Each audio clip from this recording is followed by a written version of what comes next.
Trustee Weaver? Madam President, I'd ask the question is, how do trustees get the same level of acknowledgement to have their questions answered by lawyers under our current process? Because the questions I asked at open meeting were not answered. When I've sent emails, I don't get answers back to those questions. So if everyone's supposed to have, I shouldn't have to rely on 3 trustees to get the same answer from a lawyer if I have a question about policy. So how is our process to allow equal access to all trustees to have they be able to assess and get the legal answer to questions to then submit policy?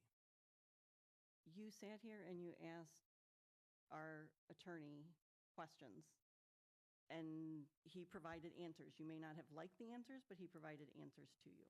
Madam President, I will submit the documentation that the flat out questions I asked were not answered. They were not they answered, didn't like the answer is not the question. I specifically asked for his legal opinion on what his considered controversial material policy, specifically what the negative outcomes would be. He offered nothing. He deferred back to the board. This is all documented. That's not liking the answer. That's not him answering the question, which I'm entitled to as a trustee if I want to make a policy suggestion to get his legal advice. The people in the committee were able to get that advice. So if you're saying all trustees have the same opportunity, how do I get the same opportunity to get the actual legal advice?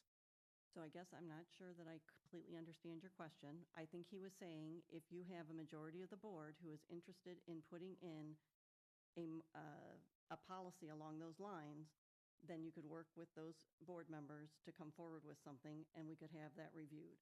So during the open meeting, we were talking about the policy document. We were going over verbiage changes. So to say, and the specific question was, why did he not support? Why was his opinion that we shouldn't have something?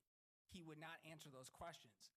Supposedly there was rigorous debate in meetings that were not open to the public, which again, even the members of the committee could not explain or come to agreement of what happened in those meetings. And you want to say when he was directly asked questions about why he didn't support something, he would not answer the question. How am I as a trustee supposed to be able to make that decision when I don't know what the legal opinion was?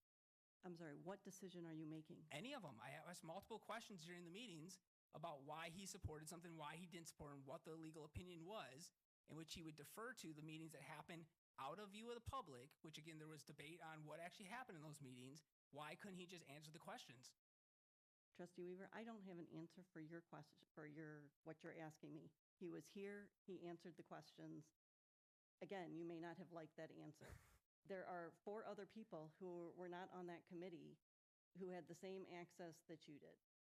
So, so you're okay. You're okay with not having access to be able to ask for a legal opinion? Well, you can as a president, so I guess that doesn't apply to you. All right. So right now we have a motion to approve the bylaws and policies.